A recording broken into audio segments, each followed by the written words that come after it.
Olá pessoal, eu sou o professor José Bezerra de Menezes Filho e essa é uma das aulas que eu coloco à disposição no meu canal do YouTube e referente a vários aspectos da engenharia elétrica. A videoaula de hoje é a respeito de sistemas embarcados. Nós vamos mostrar nessa aula o início básico, né? A introdução da área de sistemas embarcados, de modo que a pessoa possa ter uma ideia quando pretender fazer qualquer trabalho nesse assunto, né? Especificamente nesse assunto. Bem, o que é um sistema embarcado? Os sistemas embarcados, né? A definição é que é um sistema baseado em um dispositivo eletrônico dedicado, né? Nesses sistemas, o hardware e software são completamente encapsulados ou dedicados ao dispositivo ou sistema que controla. Então, um sistema embarcado é diferente de computadores de propósito de uso geral, como o PC, né? O sistema embarcado realiza um conjunto de tarefas pré-definidas, geralmente com requisitos específicos. Então, existe uma diferença entre o sistema embarcado e um computador, que é projetado para realizar diferentes e inúmeras tarefas, né? Enquanto que o sistema embarcado é algo específico. Muito bem. Quais são os sistemas embarcados assim mais comuns, né, que estão no dia a dia da nossa vida? Controle remoto, né? Ele se caracteriza por um baixo consumo, baixo preço, dimensões reduzidas, velocidade de resposta e confiabilidade é o que se espera é o que se espera de um sistema embarcado desse tipo, né? Então, controle de sinaleiras de cruzamento, né? Temporizador, que é um sequenciamento de eventos, um relógio, visor, teclas, programação, alarme, música, tudo isso aqui constaria dentro de um relógio. Então, todos esses aqui são exemplos de sistemas embarcados simples. Os sistemas embarcados regulam componentes mecânicos via atuadores e recebem informações do meio externo através de sensores. Então, sempre você tem que pensar que eu vou colocar no sistema embarcado os atuadores, aqueles que influenciam no ambiente, e os sensores, aqueles que captam sinais do ambiente. Os sensores são responsáveis por adquirir informação do processo a ser controlado. Por exemplo, sensor de temperatura, termistores de pressão, que são os piezoelétricos, contato, chaves mecânicas, toque, touchscreen, distância, sonar, etc. E os atuadores proporcionam ao sistema embarcado a habilidade de intervir no meio onde atua. Por exemplo, motores, ventiladores, luzes, aquecedores, resfriadores, etc. Então, um sistema como esse ele pode ser realimentado ou de malha aberta. Então, isso é só para ilustrar. Quem estiver interessado pode consultar a literatura referente a controle, que é fartamente discutido esses dois temas aqui. Sistema realimentado é aquele que tem uma realimentação. Sistema de malha aberta, não há qualquer informação do sistema para realimentar uma possível resposta. Características do sistema de um projeto de sistemas embarcado. Primeiro, tem que se pensar que tem limitação de consumo de energia. Tem que se pensar no calor dissipado, né? Tem que se pensar nas dimensões. Então, isso é muito importante para a gente observar. Você tem que pensar que o seu projeto ela tem uma restrição de custo final e uma execução em tempo real com deadlines, que são as restrições de tempo. Então, quando eu for trabalhar no meu sistema de tempo embarcado, eu vou ter que pensar muito em termos de tempo de execução de cada etapa do meu sistema. Tem que pensar nas tarefas específicas, os dispositivos periféricos específicos que são suportados. E os recursos são limitados, velocidade do processador, memória, etc. Então, se você utilizar um sistema operacional dedicado para isso, você tem maior confiabilidade e menor número de falhas. Então, quando eu quando eu for realizar um sistema embarcado, é importante que eu use um sistema operacional dedicado para isso. Visão geral do projeto de sistemas embarcados.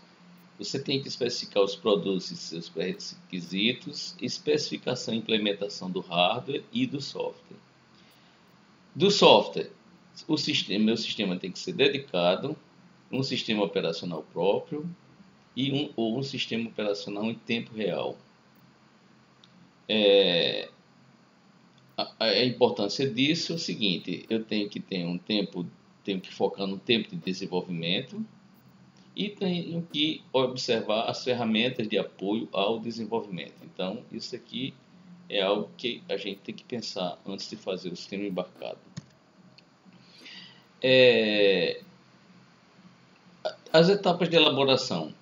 Existe uma etapa que quem trabalha na área chama de co-design. Um sistema embarcado deve ter seus objetivos levando-se em consideração a integração total entre hardware e software. Então, você tem que pensar, eu vou colocar quais as tarefas vão ser realizadas em hardware e quais são as tarefas que vão ser realizadas em software. Então, isso é uma decisão importante do projetista. Após essa fase, deverá sofrer um particionamento para sua implementação. Então, imediatamente, eu vou decidir o que tem que fazer, se é em software, em hardware, né, que parte de software, qual é a parte hardware, e depois eu vou fazer um particionamento.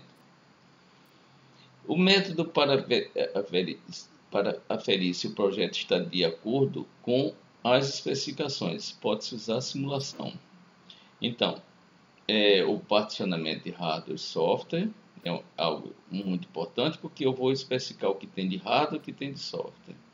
E tudo isso vai ser motivo de uma síntese integrada de hardware e software. Então, eu vou dizer, eu vou fazer um projeto, tal parte vai ser software, tal parte vai ser hardware.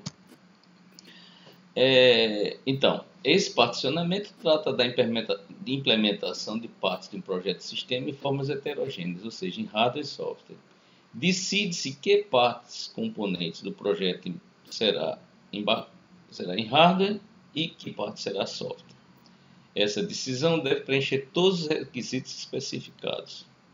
Então, isso é um dos temas mais importantes do projeto do sistema embarcado, que impacta na performance e nos custos dos sistemas embarcados. Os métodos, você pode fazer manualmente ou automaticamente. Manualmente é quando você tem pequenos projetos. Automaticamente utiliza métodos de otimização. Então, mais na frente, quando a pessoa estiver trabalhando com os sistemas embarcados, quando se tornar muito familiarizado, ele pode utilizar métodos de otimização, porque vai fazer um sistema embarcado maior. Hardware e software, a decisão. Então, sempre fica se pensando, hardware e software, que parte é hardware, que parte é software, com essas vantagens. Então, hardware específico é mais rápido que o software, mas tem um custo maior. O software, por outra vez, é mais barato de criar e manter, mas menos rápido. Então, tem que se observar. Software é menos rápido e o hardware tem um custo maior. Melhor opção, o que é que eu tenho? Criar em hardware e as partes mais sensíveis eu coloco em hardware e de desempenho mais crítico em termos de tempo de processamento e partes não críticas de software. Essa composição cria um problema adicional, a comunicação entre o hardware e o software. Tá bem? Então, aqui tem um exemplo, considerando que o peso atribuído ao tempo de hardware seja zero, né? Então o hardware vai implementar rapidamente, mas só que o software vai ter um tempo. Apenas o tempo atribuído ao software é contado. O hardware consome mais energia que o software, seja o sistema com os componentes possuindo os seguintes pesos e tempo. Máximo de tempo, 150. Então, no caso de P1 aqui, apresenta um tempo de, se você somar aqui, 78, com 61, você tem dois nós aqui, então você tem 139. E energia que se gasta é 13 com 8, dá 21. Então, se o que acontece? Vamos aumentar esse tempo aqui para 88, né? E o nó 2 fica com o mesmo tempo, 61, então fica 149. E está dentro do limite dos 150, então nós conseguimos diminuir a energia para 16, antes era 21, então eu tenho uma diminuição. Então isso é um exemplo de uma decisão que você vai tomar com base na energia que você está gastando, certo? Então você está otimizando com base na energia. O que é que você fez aqui? Você aumentou o tempo, né?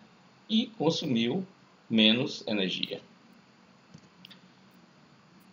Particionamento orientado por software. Parte-se do sistema implementado em software. Em seguida, desloca-se as partes mais críticas em termos de tempo para serem implementadas em hardware. Então, particionamento orientado por software, você começa com o software. Depois vai podando, vai tirando as partes e colocando em hardware. A mesma coisa acontece aqui em hardware. Você ou pode fazer dessa forma. Eu coloco tudo em hardware e vou decidindo que partes eu vou colocando em software. Outras abordagens do particionamento, baseado em movimento, abordagem combinacional e em clusters, né? Em que clusters divide-se o sistema em pequenos clusters funcionais. Então, isso aqui é só para ter ideia. A pessoa que está vendo o vídeo pode consultar mais adiante. Então, sistemas operacionais de tempo real. É um programa, um conjunto de programas cuja função é gerenciar os recursos do sistema. Quer dizer, definir qual programa recebe a atuação do processador, gerenciar a memória, criar um sistema de arquivos, etc., fornecendo uma interface entre computador e usuário. O sistema operacional em tempo real é uma categoria especial de sistemas operacionais. Eles são voltados para a aplicação da essencial confiabilidade e execução de tarefas em tempo compatível com a ocorrência de eventos externos. Quais são as características do sistema operacional de tempo real? São bastante especializadas e curtas as rotinas de processamento. Devem executar sua tarefa no menor tempo possível. Estabelecimento de prioridades. As atividades mais prioritárias interrompem as menos prioritárias e assumem o controle do processador. Então, tem que se pensar nisso também. Você estabelece prioridades e, de acordo com o que você estabeleceu, as atividades de maior prioridade têm um poder de interromper as de menos prioridade. Definição de tarefas em rotinas especializadas. Requer que alguma forma de sincronismo ou troca de informação entre elas, por exemplo, para que seja informado que tarefa não foi concluída ou não por outra rotina. Requisitos temporais. A dinâmica do processo físico que se pretende controlar impõe que tipo de restrição? Aos atrasos de observação do estado do sistema. Atraso na leitura e no transporte de sinais. Atraso na computação de novos valores de controle. Então tem que se ver isso aí. Esses são os requisitos temporais que eu tenho que observar para que a tarefa seja executada da forma que eu determino e que o sistema tem que ter. Então, requisitos temporais. Classificação das restrições temporais. Suave, em que o resultado que ela está associado mantém alguma utilidade para aplicação mesmo depois de um tempo limite. Então, está aqui um gráfico que eu fiz. Então, você tem uma descida suave. Ele está sendo executado e aí você interrompe e ele começa a descer gradualmente. Firme. A restrição temporal é que o resultado perde qualquer utilidade para aplicação após o limite D. Então, depois do limite D, você corta drasticamente aquela tarefa que estava sendo realizada naquele momento. E uma, uma restrição temporal rígida, quando não cumprida, pode originar uma falha catastrófica. Então, imagine que você vai colocar no seu sistema operacional essa hierarquia. Então, se acontecer algo que é urgente, então você coloca ele como uma restrição temporal rígida. Assim que ocorrer algum evento, imediatamente tem que mudar de atividade e executar uma outra tarefa. Controle temporal consiste na elaboração da função de ativação de determinados processos no tempo. Periódicas, né? Esse aqui é o controle temporal periódico. Com tempo preciso de início ao fim. Então, essa tarefa começa. Vai lá, isso aqui é o início. Então, começou a tarefa, interrompeu aqui. Dá um tempo, começou a tarefa, interrompeu aqui. Então, isso aqui, veja que é periódico. Esporádica. Ele veio aqui, passou um tempo. Esse tempo aqui é diferente desse, que é diferente desse. Então, essa tarefa foi alocada esporadicamente. E a periódica. Veja que ele está também, ele é completamente aperiódico aqui. Completamente aleatório. Tempo de resposta é o tempo que leva o sistema a perceber uma entrada e reagir. Prazo de execução do deadline representa o tempo máximo que o sistema tem para gerar os resultados. Então, aqui tem a ativação, tem um atraso e a execução da tarefa. Aqui é o deadline, né? Esse aqui é o tempo máximo. Veja que está tudo ok nesse caso. E aqui, não está ok. Você teve uma ativação, teve um atraso, executou a tarefa e passou do deadline. Então, isso aqui não está ok. Você tem que reescrever seu programa. Então, são questões muito importantes para quem vai fazer um sistema embarcado. A questão do tempo de resposta. As classificações do sistema de tempo real. Software de tempo real. O sistema apresenta restrições temporais do tempo firme ou suave. Simuladores, temos multimídia. E hard real time. O sistema apresenta pelo menos uma restrição temporal do tipo rígido. Aquele que a gente colocou lá. Controle de aviões, mísseis, etc. Aquela lá. Vou mostrar novamente. Essa aqui do tipo rígido, né?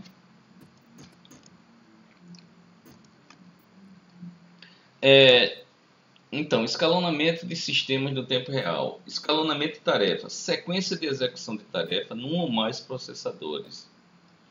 Então, eu tenho que colocar tenho vários processadores num sistema embarcado, imagine que você tem. Então, você vai alocar um tempo para cada um para fazer a sua tarefa. Isso aqui, matematicamente, é a representação dessa atividade.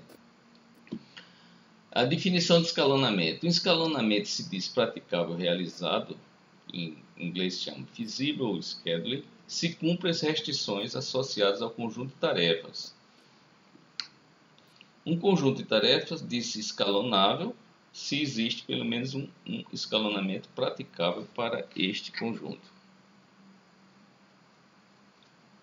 Bom, aqui está um escalonamento de tarefa com várias tarefas deverão ser escaladas no tempo. Portanto, o escalonamento das tarefas é a determinação de uma ordem de execução adequada, né? Então, veja, aqui está as tarefas. Ó.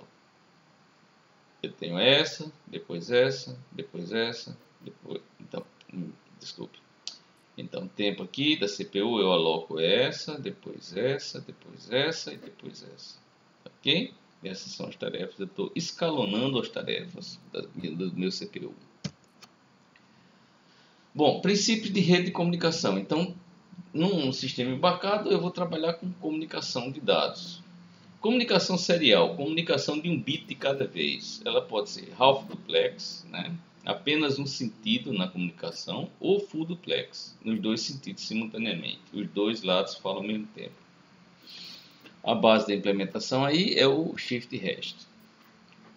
Localização de bytes e sistemas multipontos. Localização dos bytes. Convenção para definir a localização dos bytes na mensagem enviada. Comunicação ponto a ponto é entre um receptor e um transmissor. E multiponto é quando você tem um emissor e vários receptores. Aqui está uma comunicação assíncrona. Então, a comunicação assíncrona, ele não existe um clock em paralelo. Você veja que os dados estão aqui, né? Aqui está o dado de paridade. E aqui ele coloca o start pode vir a qualquer momento e os bits são determinados pela taxa, apenas pelas taxas. Ok? Então ele estava com 1, foi para 0, começou, mandou o primeiro bit, 2, etc. Até o sétimo bit, né? De 0 a 6, sétimo bit. Teve o bit de paridade, passou um tempo no 1 e iniciou uma outra comunicação. Comunicação assíncrona serial requer precisão nos tempos de bits e tem que se determinar o start na recepção. Isso pode ser um problema. Implementação por hardware, que você pode fazer com shift hash, interrompe quando recebe todo o byte para entregar a mensagem. Fisicamente, eu tenho a comunicação RS-232. Né? A RS-232 foi a primeira comunicação, apenas 2 dispositivos, é uma comunicação de 2 dispositivos. Os conectores antigos, eles são o DB25 e o DB9, né? Do PC. Todos os bits, a operação era mais 12 significava o bit 0 e menos 12 o bit 1. A faixa do receptor, ele ia de mais ou menos 3 volts a 15 volts. A distância máxima era 15 metros. Os bits de controle, mais 12 é igual a 1 e menos 12 é igual a 0. Isso aqui são os bits de controle, aqui são os bits dos dados. Aqui está um chip que eu peguei pela internet, é o MAX232, então ele faz a conversão. Você está operando o seu sistema 0 a 5 volts e quer fazer a conversão para mais 12 menos 12, que é exatamente o que trabalha o seu RS232. Então você pode usar esse chip. O 422 é uma evolução do 232. Ele percorre maior distância, tem maior velocidade e melhor imunidade à interferência. Pode haver comunicação ponto a ponto ou multidrop, um transmissor ligado até 10 receptores. Usa 2 pares, como vocês estão vendo, um par do mesh para o escravo e outro par do escravo para o mesh. Transmissão, qual é? Full duplex. Usa sinal diferencial, então o que é importante aqui. Então o sinal que vai ter aqui é diferencial, ele vai ver a diferença entre os dois. Usa par trançado com blindagem, esse é o 422. O 485 é uma evolução do 422, uma comunicação que permite maiores distâncias, maiores velocidades e menor imunidade à interferência.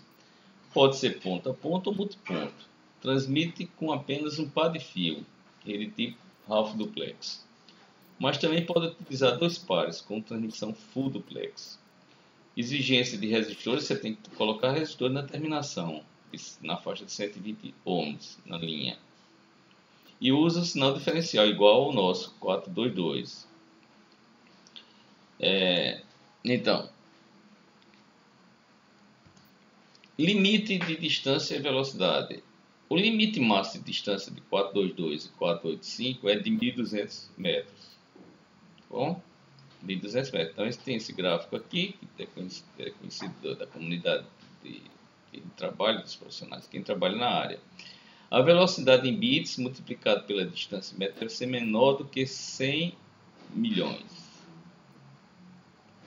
Comunicação com até 32 unidades de carga. Uma unidade de carga possui uma resistência de 15 ohms. Pode ser de 256 dispositivos com 1/8 de carga. O barramento. Vamos para o barramento. O barramento I2C é composto de 2 fios, SDA e SCL. E alimentação VDD, tipicamente 3,3 ou 5 volts. Comunicação 2 fios. Primeiro fio, SLC, clock gerado pelo mesh. Então, no primeiro fio aqui tem o clock gerado pelo mesh. Segundo fio, é o SDA. Ele manda o dado ou endereço. Aí é bidirecional, então pode ser do escravo para o mestre e do mestre para o escravo. Pinos de endereçamento para ligar em varal em vários dispositivos do mesmo tipo. Componente do I2C. O protocolo I2C tem dois tipos de dispositivo: Master e Slave, onde o Master, mestre em inglês, é a unidade de controle responsável por coordenar todos os periféricos. Os Slaves são de coletor aberto. Então, Master e os Slaves. Então, comunicação, como é que se dá, né? O mestre inicia a comunicação com SDA igual a 0, né? Vamos recordar que tem aqui o SDA, que é dado e endereço. Então, mestre escreve endereço de 7 bits, o primeiro bit mais significativo, em SDA. E a cada pulso do SCL, e o bit 0 para escrita e o 1 para a leitura. Tá bem? Escravo envia mensagem de reconhecimento, acknowledgement, no SCL, enviando um pulso de 0. Depois, o mestre escreve o endereço do registrador, 1 ou 2 bytes, pertencente ao escravo que se deseja ler ou escrever. Depois, o escravo envia o dado lido no registrador ou recebe dados que podem ser escritos no registrador. Depois, o escravo envia o reconhecimento no SCL, se for escrita no escravo, e não reconhecimento se for leitura do escravo. Finalmente, o mestre mantém SDA igual a 1 para a próxima comunicação. Então, esses são os passos que ocorrem entre o mestre e o escravo. Quais são os dispositivos que utilizam o I2C? Existe uma variedade enorme de dispositivos que utilizam o protocolo I2C, como Arduino, Raspberry, memórias externas, EEPROM, I/O, expanders, etc. Sensores diversos. Esse aqui é um chip PCF8583, que é um relógio calendário. Tem um sistema embarcado.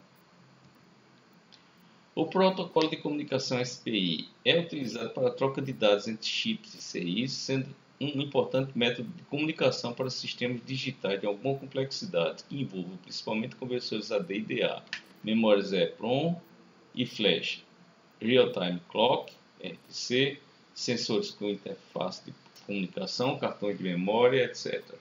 O SPI não requer um esquema de endereçamento de dispositivo tão elaborado quanto o anterior, que a gente viu, o I2C. SPI, comunicação de 4 fios. Dentro de um mesmo tipo de ciclo de clock, uma comunicação full duplex pode ser realizada com um mesh que pode enviar dados para um escravo e receber dados dele ou de outro dispositivo simultaneamente. Um sinal SS, aqui, o sinal SS aqui. Usando o sinal SS, o mestre pode escolher com qual dos escravos pode se comunicar. Essa é a comunicação SPI. Sinais do SPI. Tem o sinal Serial Clocking, Master Output, Slave Input Data Output. É o pino reservado para enviar dados, seja o chip mestre ou escravo. MISO ou DI, Master Input, Slave Output, Data Input, é o pino reservado para receber dados, seja do chip mestre ou do escravo. SS ou CS Slave Selector, Selector Device ou Chip Select, geralmente é ativo baixo, indica no barramento que qual dispositivo escravo tem permissão para enviar e receber dados no barramento de dados. Esse fio é opcional em um sistema com um único escravo. Esse aqui eu não vou entrar em. Vamos ao protocolo CAN. O protocolo CAN é o Controller Area Network. É o protocolo desenvolvido por Robert Bosch para redes internas de veículos. Mantém comunicação entre controladores, sensores e atuadores. Muito confiável e robusto. Já foi uma tecnologia testada desde 1980 e tem baixo custo. Dois formatos padronizados, é o CAN2 e o CAN2A e o CAN2B. A padronização, essa primeira norma, ele se refere a alta velocidade até 1 megabits por segundo, e essa outra norma da ISO, baixa velocidade até 125 kilobits por segundo. Quais são as aplicações? Automotiva, veículos militares, máquinas industriais, máquinas agrícolas, veículos náuticos, sistema de controle de elevadores. Ele fica no nível de enlace físico de uma rede do tipo OSI. A característica do CAN: todas as mensagens são broadcast. O que significa isso? Ele manda para todos os componentes que estão ligados tomarem conhecimento. Existe um mensageiro, um que envia mensagem e vários que recebem. Qualquer nó da rede é permitido enviar mensagem. Cada mensagem contém um número que identifica a fonte da mensagem. Cada receptor decide se processa ou ignora a mensagem. Então está aqui as distâncias e a velocidade. Quanto menor a velocidade, maior a distância. Nas redes CAN não existe endereçamento dos destinatários no sistema convencional. Em vez disso, são transmitidas mensagens que possuem um determinado identificador. Assim, o emissor envia uma mensagem a todos os nós CAN e cada um, por seu lado, decide, com base no identificador recebido, se deve ou não proceder à mensagem. Cada mensagem CAN pode conter um máximo de 8 bytes de informação útil, sendo, no entanto, possível transmitir blocos maiores de dados recorrendo à segmentação. Olha aqui a estrutura de um CAN: usa 2 fios com uma terminação de 120 ohms, a rede é do tipo CSMDA,